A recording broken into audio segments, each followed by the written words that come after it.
talk about some earnings action then. Tech Solutions is the company in focus. We saw a mixed set of numbers coming in the third quarter from the company. Just to run you through some of the metrics. Revenue saw an uptick of about 27.8%, but the bottom line saw a hit, so PAT down about 13%, and that's the reason why we're trading at day's low, down about 4.5% on that counter as we speak. Margins also saw contraction, so coming in at about 16.9% as far as EBITDA margin goes. The comparable figure is about 19.5% as well.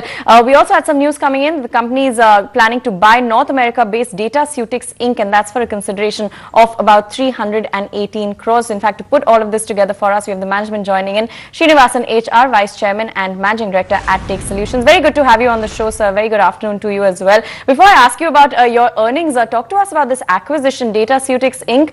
300 odd crores is the acquisition price. What kind of synergies are you expecting out of this and contribution?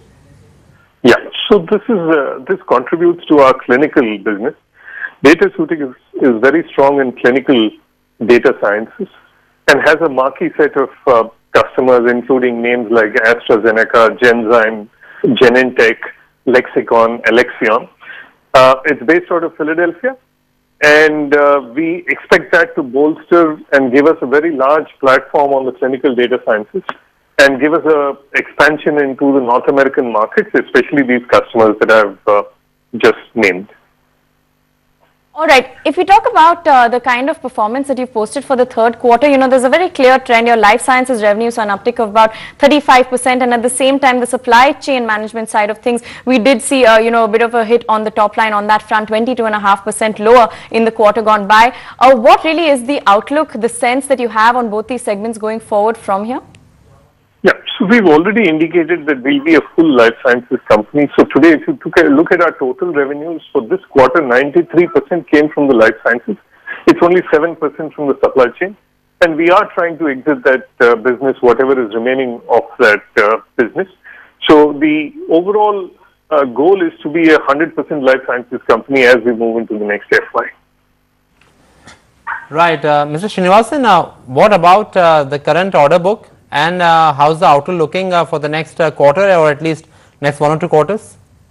Yeah, so the order book has actually grown by about 5.5% compared to the previous quarter. So the order book stands at about 240.2 million, and of which the life sciences order book is about 233.66 million. And this is an extremely strong order book. In fact, if I compare that to the figures which were there, Y on Y, our order book in life sciences at this stage has grown by about 46.5%. So we are very confident that the life sciences business will deliver a very steady growth rate for the company, and we're very positive about the revenue numbers as we move into FY20.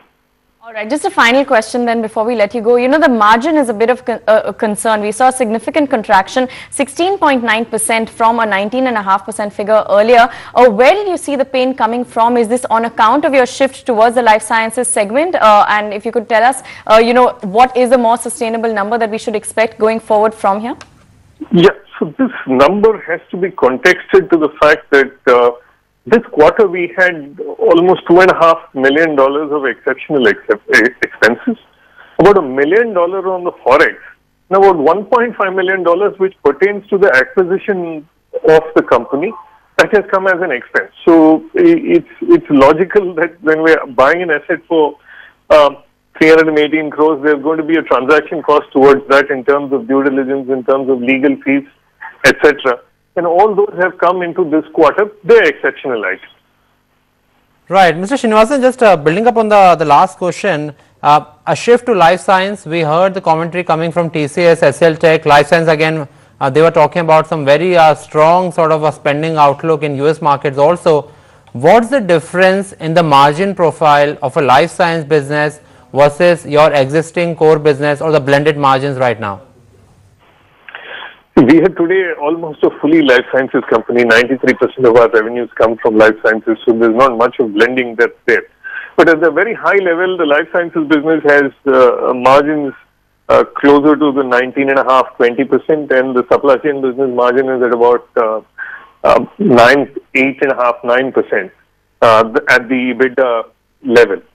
and so the blend wouldn't have so much of an impact. But this quarter, the one-time expenses which are there both on account of the acquisition cost and the forex, the last statement was at 72.7 for the last quarter, and this quarter the dollar is at 69.71. So there's a 3 rupee impact which is on forex. So it's not a cash impact, but it's a balance sheet impact, and therefore has to pass through the P&L. All right, Mr. Srinivasan, a pleasure speaking to you. Thanks very much for joining in, helping us put those numbers in perspective. Seeing a bit of pain as far as the stock reaction goes, but a large amount of the pressure that we've seen on the margin front is on account of a forex loss as well. And of course, there is this new acquisition to look forward to, Dataceutics, for about 318 crore rupees. Ashish, just a very quick call on Take Solutions. We're trading at days low at the moment. It's a cut of about 4.5% playing out on the counter. How's it looking to you? Yeah, so technically, there is a major breakdown which has, taken place below this 127, 128 odd zone. And if you look at its, yearly lows, almost, the stock is breaking last 2016, 2017 lows below 116. So I think if 116 gets broken down on downside, then I think stock might face a lot of selling pressure. So one need to be very, very strict about this 116, 115 as a stop loss. If this level gets broken down, then I think a dip towards 195 could not be ruled out, and that will be also a major breakdown on a yearly chart. So I think it's near that important make or break level.